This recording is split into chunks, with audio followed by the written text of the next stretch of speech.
Bom dia, gente. Então, vamos para mais uma aula então que vocês pediram, né? Que é fluxo de calor e lei de Fourier. Esses materiais já estão escritos e disponíveis para vocês, né? Já tem um tempo já. Então agora faltava só a videoaula. O que é o fluxo de calor? O fluxo, na verdade, de qualquer coisa é a quantidade daquela coisa, né, que passa através de uma determinada área, tá? Uma determinada área, né, num intervalo de tempo qualquer. Na realidade, a gente pode até falar que é a potência, né? Só que como a gente está lidando com a área, então vira a palavra fluxo. Por exemplo, o fluxo de calor, né, ou o fluxo de energia que passa através desse livro aqui, né, e dessa caderneta aqui é diferente, correto? Isso eu acho que o senso de comum, né, de vocês percebem isso. Então, o fluxo de calor é o quê? A quantidade de calor que passa através dessa caderneta e desse livro, certo? Se essa caderneta tivesse a mesma espessura que esse livro, ou seja, a mesma grossura aqui, né, que é a espessura do livro, tá? A quantidade de calor que passaria através desse livro aqui seria maior. Por quê? Porque ele tem uma área maior, então passa mais radiação aqui do que aqui, correto? Tá? Então é a quantidade de energia que está passando. Como a gente está falando de calor, né? É a energia das ondas eletromagnéticas aqui. Então, como tem mais espaço para essas ondas eletromagnéticas passarem na forma de calor, aqui, uma área maior, portanto, aqui tem um fluxo de calor maior do que aqui, certo? Espero que tenha ficado entendido. Qualquer coisa vocês me perguntem, né? Então, depende da área daquele objeto, tá? Do material também que ele é feito, né? Isso a gente vai ver um pouquinho depois lá na lei de Fourier. Então, o fluxo de calor, ele é definido como uma letra grega, que a gente chama de φ, tá? Esse aqui é um φ maiúsculo, que é igual à quantidade de calor, que podia ser energia aqui também, né? Então, o calor, ele é uma forma de energia, tem que ficar bem claro isso, tanto é que ele é medido em joules, dividido pelo tempo que gasta, tá? Para passar aquele fluxo de calor ali.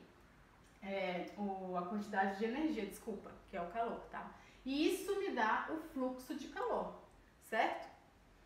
Que é o quanto que flui mesmo, vem de fluidez, tá? O fluxo de calor é o quanto que vai fluir de calor naquela determinada superfície. Então, aqui tá tudo aqui bonitinho, fluxo, calor e o tempo, certo? Bom, Fourier, tá? Ele foi um cientista, né? E ele experimentou, então foi uma questão experimental, que ele descobriu que essa quantidade de calor aqui, que vai passar através de determinado material, tá? Ele é proporcional, diretamente proporcional a que material é esse, né? Então, que tipo de material que a gente está falando, tá? Que a gente chama de um K, que ele é um coeficiente de condutibilidade térmica, na verdade, esse K aqui, certo? A área, né? Então a gente viu que quanto maior a área, maior o objeto, mais calor ele vai agregar para ele. A, que é a área, tá? Daquele objeto, né? A variação de temperatura, que eu vou chamar de delta θ, muita gente chama de delta T, T maiúsculo, só que eu prefiro chamar de uma outra letra, por quê? Porque logo em seguida aqui vai vir o tempo, e aí pode se confundir, né? Ai, 2T, que é isso 2T, né? Então, um é um tempo e o outro é a temperatura, tá? Essa é a quantidade de calor, dividido pela espessura temperatura daquele material que eu vou chamar de E, tá? Então, o K, ele é o coeficiente de condutibilidade térmica.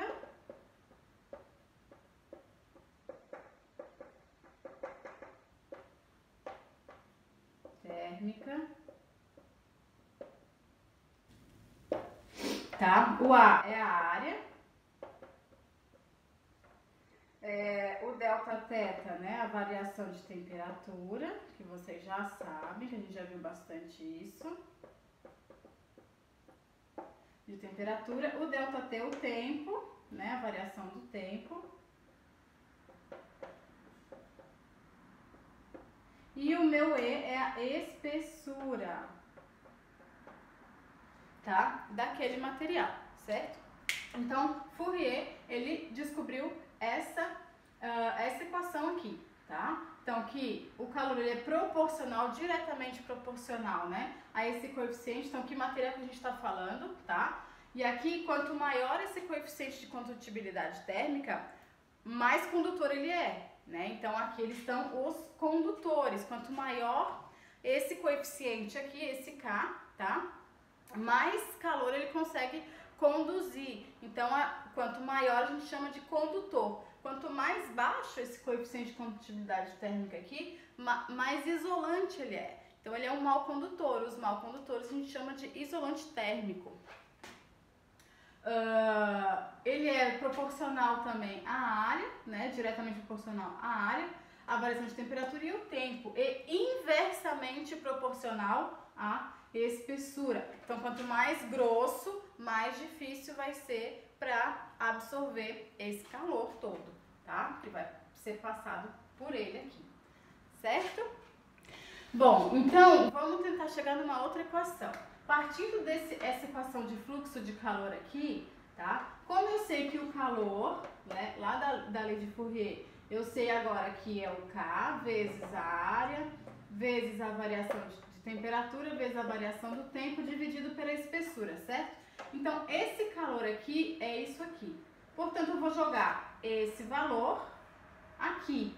E aí eu vou achar uma outra equação para o fluxo de calor, que vai ser, como o calor é isso aqui tudo, vou jogar aqui K vezes A, vezes ΔT, vezes Δθ, dividido por E, né?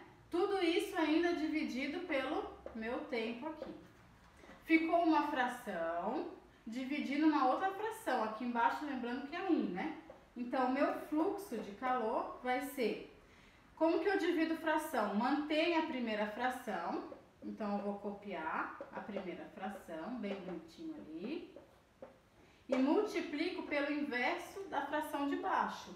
Então, o inverso de ΔT sobre 1 é 1 sobre ΔT. Portanto, isso com isso vai dar 1, ele vai sair fora.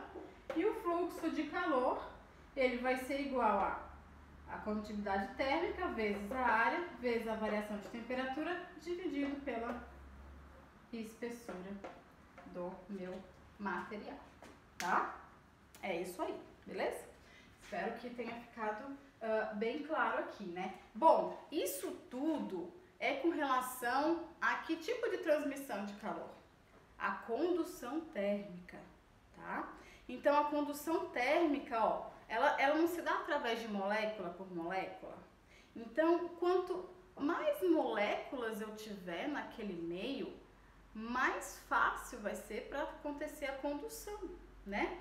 Porque se ela vai ter essa vibração dessa moléculazinha aqui, vai ser aqui, elas estão juntinhas aqui, é mais fácil da vibração dessa molécula passar para essa. E aí essa passa para essa. Então, os meios mais densos, que é onde tem uma concentração de moléculas maior, né? É aonde acontece a condução melhor. Então, os meios menos densos, por exemplo, o ar, né, que as moléculas estão todas espalhadas aí, é ruim a condução de calor. Acontece? Acontece, mas ela acontece com mais dificuldade, tá? Então, a densidade daquele meio também tem relação com a facilidade com que vai acontecer a condução de calor, né? A transmissão de calor através da condução, ok? Tchau. Tchau, gente. Até depois.